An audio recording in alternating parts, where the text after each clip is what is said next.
Perkenalkan, saya Cornelis Ardiansyah Hermawan dengan teman saya Muhammad Farsil Gifari dan juga Dimas Nurhanin Putra. Kami akan menjelaskan tentang ERP system. Berikut adalah outline presentasi dari kami, yaitu yang pertama ada Research ERP, ada Choose and Installation, dan ketiga ada Testing System and Review. So, ERP atau Enterprise Resource Planning adalah sistem perangkat lunak yang digunakan oleh organisasi untuk mengelola dan mengintegrasikan proses bisnis menjadi platform yang terpusat. Nah, di sini tujuannya adalah untuk menyatukan data dan proses bisnis dalam satu sistem. Nanti outputnya bisa menjadi laporan dan analisis sistem, dan juga memiliki fungsi yaitu skalabilitas dan efisiensi, dan juga dapat dilakukan audit ketika terjadi proses bisnis. Nah, platform pertama yang akan kami review adalah ERP Next. Jadi ERP Next ini adalah sebuah platform yang dibangun di atas framework.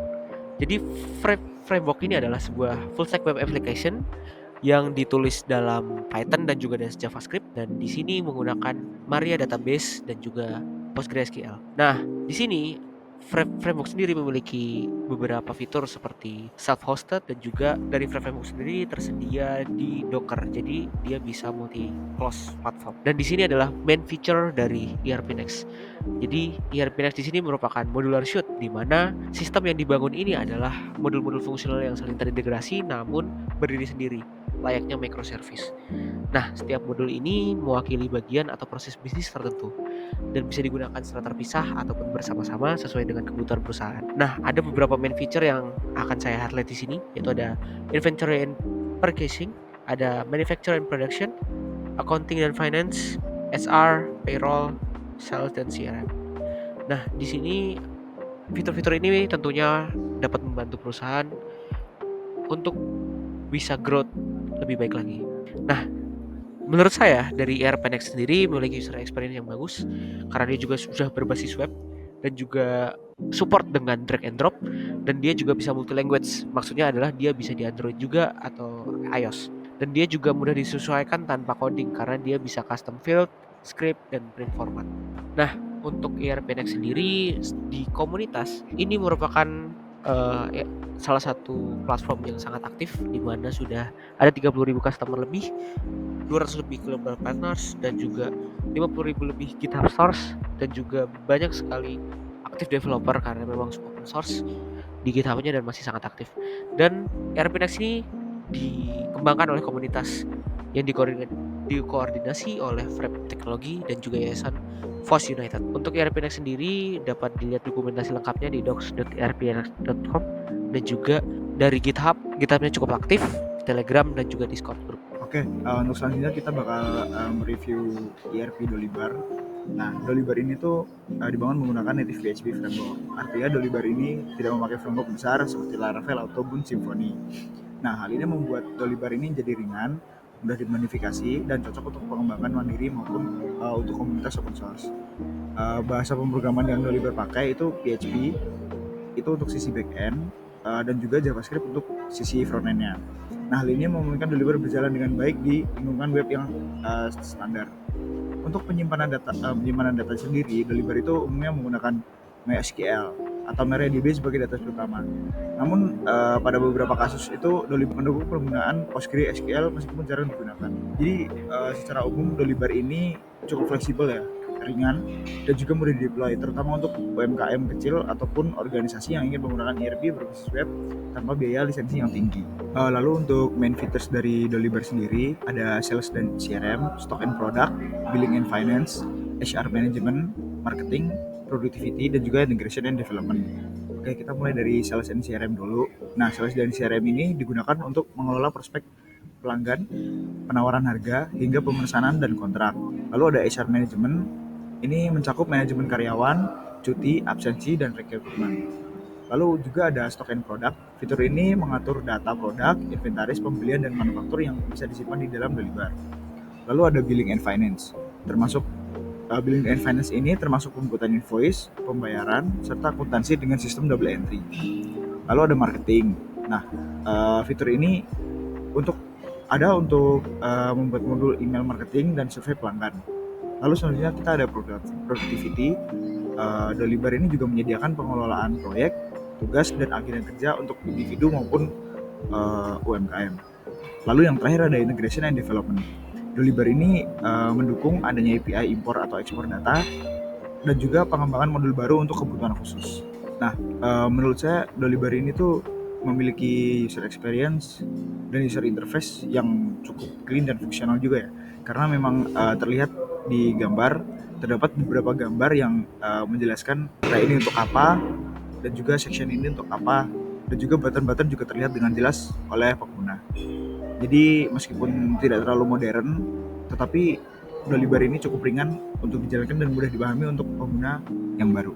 Untuk community dari Dolibar ini ada dari GitHub, Twitter, LinkedIn, Reddit, Facebook, dan juga YouTube. Nah, di website Dolibar sendiri dikatakan some forums are not very active, so if you don't receive any response in the forum of your language. Oke, di sini saya akan menjelaskan mengenai Udo ERP. Nah, berikut overview dari Udo ERP. Untuk presentation layernya sendiri, dia memakai HTML, CSS, dan JavaScript. Sedangkan untuk logic layernya dia memakai Python, dan untuk data layernya dia memakai Postgre. Berikut main features dari Odoo. Pertama ada sales. Nah, sales ini mencakup CRM, subscription, rental, dan lainnya. Kedua ada finance. Finance ini mencakup accounting, invoicing, expenses, dan lainnya. Ketiga, human resource. Human resource itu mencakup employees, recruitment, appraisals, dan lainnya. Keempat, supply chain. Supply chain itu mencakup inventory, manufacturing, purchase, dan lainnya. Kelima, marketing. Marketing itu mencakup social marketing, email marketing, dan lainnya. Terakhir, productivity. Productivity mencakup approval, WhatsApp, voice over internet protocols, dan lainnya. Nah, berikut adalah user experience dari Udo.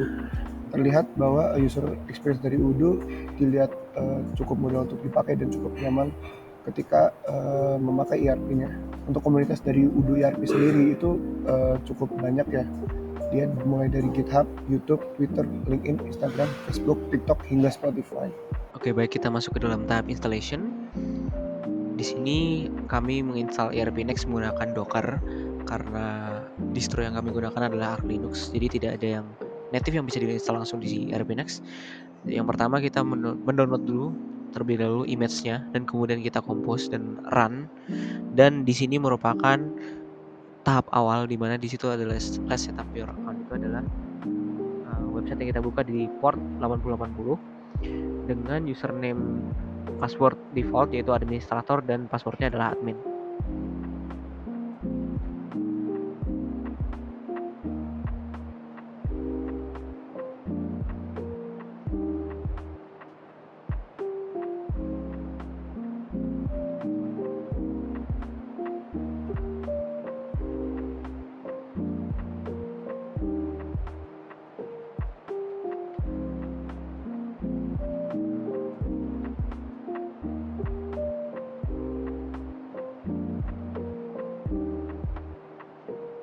Kita masuk ke dalam reviewnya. Nah, yang pertama yang akan kami review adalah user management reviewnya di sini.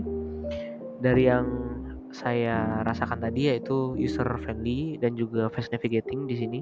Untuk berpindah dari satu option ke option yang lain itu lumayan cepat dan juga easy to use di mana tombol-tombol yang disediakan itu sudah cukup obvious untuk digunakan dan mudah untuk diimplementasikan. Oke. Selanjutnya untuk item management review. Nah, di sini ketika saya menggunakan fitur item management, ini saya menemukan bahwa UI yang disediakan oleh ERP Next itu sangat simpel. Lalu juga untuk setiap itu mudah untuk dilaksanakan gitu. Jadi mudah untuk digunakan dan juga dia juga memiliki nice contrast dalam button-button yang sudah jelas gitu untuk bisa digunakan ataupun tidak bisa digunakan. Nah, untuk menu-menu dari seperti menu-menu kayak drop down dan juga menu-menu lainnya itu sangat mudah ditemuin dikarenakan ada tanda panah dan itu masuk ke dalam easy to use tadi. Oke, di sini saya akan menjelaskan mengenai review dari financial report. Waktu saya mereview financial report, saya menemukan 3 hal yang menarik, yaitu pertama user friendly, kedua UI yang simple, ketiga easy to use.